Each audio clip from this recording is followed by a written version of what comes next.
Vivo mais uma vez a palavra pastoral, esperando o pessoal também aproveitando, dando as boas-vindas. Se você nos visita, você é muito bem-vindo aqui. Que o Senhor abençoe a sua vida. Espero que Ele fale conosco por meio da sua palavra. Eu sempre me sinto desafiado a pregar, a trazer a mensagem no Velho Testamento. Eu fiz isso uma vez já, em todas essas mensagens da quarentena. Foi no texto de Abacuque, lá no comecinho. E hoje eu quero que vocês abram suas Bíblias em Miqueias. Nós vamos refletir um pouco do capítulo 7, é o último capítulo desse profeta Miqueias. Nós não vamos ter tempo para olhar todos os versículos, mas eu quero destacar alguns pontos que Deus falou comigo.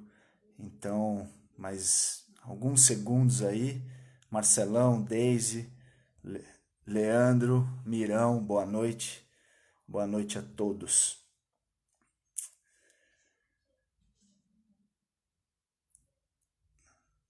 Nilva, Flávio, boa noite. Mais um segundinho aí a gente já começa. O pessoal tá entrando. Ana Dantas, Roseli. Boa noite, pessoal. Então vamos dar início. Se você quiser acompanhar comigo, Miqueias, o último capítulo, capítulo 7, ele lamenta a situação terrível em que Israel se encontra. Então, o povo de Israel, ele está vivendo longe dos caminhos do Senhor, a sociedade está corrompida, muita maldade, desonestidade, injustiça, ganância, e Miqueias ele se vê sozinho, isolado, com fome de comunhão, vamos dizer assim. Ele não consegue encontrar um justo, alguém que faça o bem para compartilhar.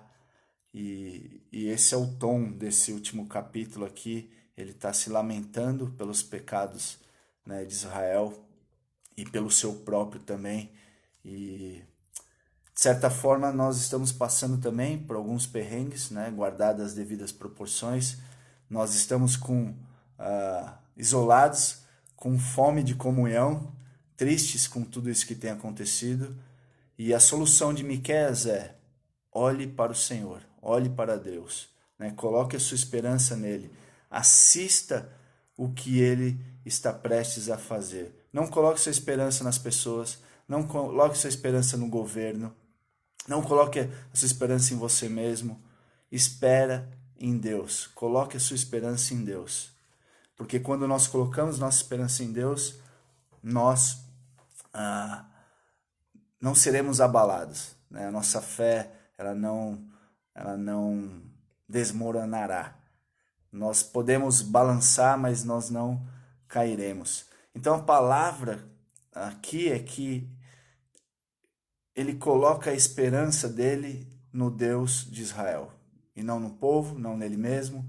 E essa palavra esperança, ela é muito especial, ela é muito importante, é uma palavra-chave, vamos dizer assim, da Bíblia, do Antigo Testamento, que indica uma disposição de esperar, uma confiança estabelecida no que Deus tem para o futuro. Um futuro que Deus, algo bom que Deus vai fazer. Muito diferente do que a gente tem escutado aí pelo mundo, né? É muito mais um desejo do que uma esperança. As pessoas falam tipo, eu desejo que essa noite não faça frio. Mesmo que seja um desejo genuíno, provavelmente pode ser que faça frio. Ela não pode confiar, né, nesse desejo dela. Mas a Bíblia, ela fala de uma esperança que é bem diferente, né? Nós temos uma expectativa confiante num futuro que está por vir, além das nossas circunstâncias. Então, essa palavra esperança, ela tem uma conotação muito mais forte, mais sólida na Bíblia do que nós temos escutado por aí. E a minha oração é que mesmo nos momentos difíceis, a nossa esperança continue acesa em nossos corações, né? Existem dias melhores, dias piores, mas sempre é difícil. Todos os dias, todos os tempos são difíceis. Tem melhores e piores, E a minha oração é que mesmo nos piores momentos nós continuemos firmes, né, com a esperança acesa em nosso coração. Então, ele começa no capítulo 7, ele sente na pele tudo que está acontecendo, a maneira como Israel tem vivido longe do Senhor. E o versículo 1, capítulo 7, ele diz: que desgraça a minha! Ai de mim! Sou como quem colhe frutos de verão na respiga da vinha. Não há nenhum cacho de uvas para provar, nenhum figo novo que eu tanto desejo. Os piedosos desapareceram do país, não há um justo sequer. Todos estão à espreita para derramar sangue. Cada um caça seu irmão como uma armadilha. Com as mãos prontas para fazer o mal, o governante exige presentes. O juiz aceita suborno. Os poderosos impõem o que querem. Todos tramam em conjunto. O melhor deles é como espinheiro, e o mais correto é pior que uma cerca de espinhos. Chegou o dia anunciado pelas suas sentinelas, o dia do castigo de Deus. Agora reinará confusão entre eles. E Miqueias está falando sobre o julgamento do Senhor, o dia do julgamento que está próximo. Deus ele levará o povo de Israel para o cativeiro, levará para a Babilônia, para o cativeiro, na sua justiça, mas ele trará de volta o povo para a terra dele com a sua misericórdia. Versículo 5. Não confie nos vizinhos, nem acredite nos inimigos. Até com aquela que o abraça, tenha cada um cuidado com o que diz. O pecado chegou num ponto terrível, né? Não poderia confiar em ninguém. E o versículo 6. Pois o filho despreza o pai, a filha se rebela contra a mãe, a nora contra a sogra. Os inimigos do homem são os seus próprios familiares. E isso é cabuloso, muito triste. O sistema está corrupto e você não pode confiar em ninguém. E essa é a situação então de Miqueias 7. E aí eu pergunto, aonde Miqueias encontrou esperança? Aonde ele encontra esperança mesmo nos piores dias? E as respostas estão nos versículos 7 a 9. Então ele fala em nome do remanescente de Israel, ele fala por ele mesmo e pelo remanescente de Israel. Mas quanto a mim, ficarei atento ao Senhor, esperando em Deus, o meu Salvador, pois o meu Deus me ouvirá. Não se alegre a minha inimiga com a minha desgraça. Embora eu tenha caído, eu me levantarei. Embora eu esteja morando nas trevas, o Senhor será a minha luz. Por eu ter pecado contra o Senhor, suportarei a sua ira, até que ele apresente a minha defesa e estabeleça o meu direito. Ele me fará sair para a luz, contemplarei a sua justiça. Então você vê que ele está, ao mesmo tempo que triste, quebrantado, contrito, ele tem uma esperança incrível. Ao mesmo tempo que ele está vendo tudo o que está acontecendo, ele está sentindo na pele tudo aquilo, ele continua com uma esperança fenomenal, né? Nós olhamos para o texto e falamos assim, uau, como que ele pode ser tão esperançoso no meio de uma situação tão difícil? E a pergunta também é por que Miqueias está quebrantado? Por que ele está tão triste? Né? Miqueias está olhando então para tudo que está acontecendo e falando, olha só, seus culpados, olha só o que vocês estão fazendo. Olha só a situação que eu me encontro por causa dos seus pecados. É isso que Miqueias está fazendo? Não. Eu espero que não seja isso que a gente faça também. Olha só o comecinho do versículo 9. Por eu ter pecado contra o Senhor, suportarei a sua ira. Ele não sofre somente por causa do pecado dos outros, mas ele tem consciência do seu pecado. Ele sofre pelos seus próprios pecados. E o nosso quebrantamento deveria ser da mesma forma. As pessoas pecam contra nós. Nós sofremos por causa do pecado das outras pessoas. Mas principalmente por causa dos nossos pecados. E nós pecamos todos os dias e nós pecamos primeiramente contra Deus. E essa é uma grande batalha que nós enfrentamos. Então, mesmo ele tendo convicção, né, dos seus pecados, do pecado do povo, e ele sofre por isso, né, como que ele pode ser tão confiante? Como que ele pode falar com tanta confiança? Da onde vem toda essa experiência, essa confiança? Né? Deus, ele vai vindicar a minha causa. Suportarei a sua ira até que ele apresente a minha defesa e estabeleça o meu direito. Ele me fará sair para a luz, contemplarei a sua justiça. Então, independente do pecado do povo, da infidelidade do povo, ele tem convicção de que Deus, ele vindicará a sua causa. Ele tem convicção de quem é esse Deus. Ele conhece esse Deus e as suas promessas. Ele sabe das promessas que esse Deus fez com Abraão. Ele sabe que Deus ele libertará o seu povo. É uma aliança que ele fez com Abraão incondicional. Né? E o descendente de Davi, Jesus Cristo, ele reinará para todo sempre. Ele conhece o Senhor Deus. Ele sabe de quem ele está falando.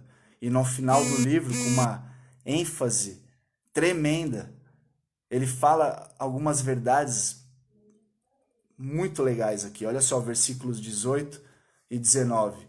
Quem é comparável a ti, ó Deus, que perdoas o pecado e esqueces a transgressão do remanescente da sua herança? Tu que não permaneces irado para sempre, mas tens prazer em mostrar amor. Quem é esse Deus?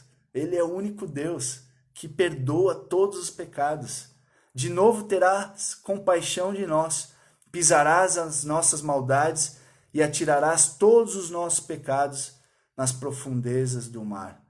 Essa é a razão por que Miqueias ele é tão confiante mesmo nos piores dias. Ele sabe quem é Deus. E ele sabe que esse Deus é único e ele acaba com todo o pecado. Ele lança esse pecado para longe, nas profundezas do mar. Ele confia nas promessas do Senhor. Ele conhece seus grandiosos feitos. Quem é comparável a ti, ó Deus? Ele perdoa os pecados do povo e os esquece. Quem poderia fazer isso senão o nosso Deus, o Deus verdadeiro? E aí uma aplicação para a gente de como nós podemos ter uma convicção, um entendimento mais profundo, né, do perdão de Deus. Tanto Miqueias, ele aprendeu isso, ele aprendeu com o Senhor, né? Como que eu posso ser confiante, mesmo sabendo do meu pecado, né? Sabendo o que está acontecendo comigo e com o povo, e como que eu posso confiar mais em Deus, como que eu posso aprofundar essas convicções, né? Então, primeira coisa, tenha confiança de que você é quem você é, um pecador. Saiba disso. Eu preciso ter certeza, né? Eu preciso ter uma compreensão clara que eu sou um pecador. Confie nisso. Você não é justo, não existe um justo sequer. As pessoas têm pecado contra nós, mas nós temos pecado contra as pessoas e, primeiramente, contra Deus. Mas a nossa carne só quer lembrar dos pecados das pessoas, os pecados que as pessoas cometem contra nós. E nós temos que ter essa convicção de que nós somos pecadores. Então nós oremos para que o Espírito Santo nos mostre, deixe muito claro quem nós somos, dê nome aos pecados, que Ele quebrante o nosso coração, que Ele sonde o nosso coração e mostre. Isso vai fazer com que eu seja mais forte.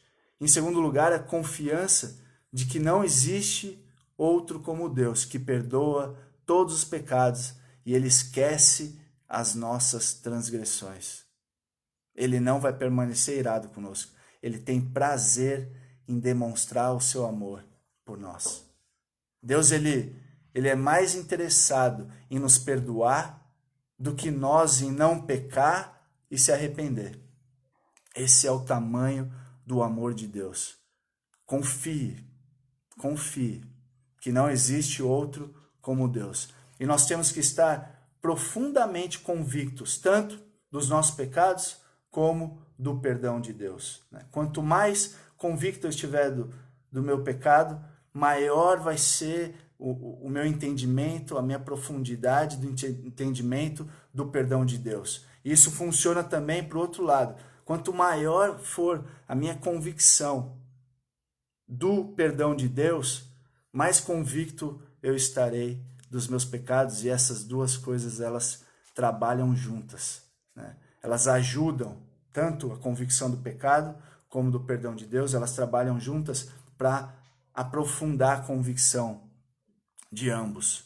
Então, quanto mais convictos dessas verdades, mais humilde e mais confiante eu serei. Lembre disso. Quanto mais convicto do seu pecado e do tamanho do perdão de Deus, mais humilde, mais quebrantado, mais contrito o seu coração estará e mais confiante também. E essa deveria ser, então, a nossa postura nos piores momentos da nossa vida. Muitas pessoas já estavam sofrendo muito mais do que a gente está sofrendo, muito antes da pandemia. Outros sofrerão muito mais do que a gente está sofrendo quando tudo isso passar. Talvez eu, talvez você, mas lembre-se, nos piores momentos, a convicção de quem nós somos e a convicção do tamanho do perdão de Deus, isso vai nos tornar mais humildes e mais esperançosos, mais confiantes no perdão de Deus. Então, a nossa convicção, né, o nosso quebrantamento, a nossa confiança, elas são intensificadas quando nós temos uma compreensão maior, tanto de um lado como de outro. Agora, ela é mais intensificada ainda em Jesus Cristo. Essas duas posturas, elas são mais enraizadas, intensificadas por conhecermos Jesus Cristo e o que ele fez na cruz por nós. Para Miqueias, Jesus Cristo era uma esperança no capítulo 5, versículo 2. Mas tu, Belém Efrata, embora pequena, entre os clãs de Judá, de ti virá para mim aquele que será o governante sobre Israel. Suas origens estão no passado distante, em tempos antigos. E ele, versículo 4, se estabelecerá e os pastoreará na força do Senhor. Ele é o bom pastor que entregou a sua vida por nós, que morreu pelas suas ovelhas. Então, quando nós olhamos para Jesus Cristo, nós temos uma convicção, né? Nós temos um entendimento maior do tamanho, da vastidão, da dimensão do nosso pecado, mas ao mesmo tempo, quando nós olhamos para a cruz e o que ele fez, nós temos uma dimensão muito maior, mas muito maior do seu perdão, do seu amor. A humildade e a confiança crescem em Jesus Cristo. Então, mesmo nos piores momentos, né, olhe para Miqueias, olhe para Jesus, clame para Jesus e adote essa postura, quebrantado pelos meus pecados e confiante por causa de Jesus Cristo. E no poder dele, no poder do Espírito Santo, na sua graça, que sejamos o mais imperfeito, o melhor, né, a melhor imperfeita pessoa que eu possa ser, que você possa ser, para a graça, para a glória de Deus. Então que possamos cultivar nesse momento de perrengue, de tristeza, essa convicção do que Jesus Cristo fez por nós. E o nosso coração se encherá de confiança, de esperança.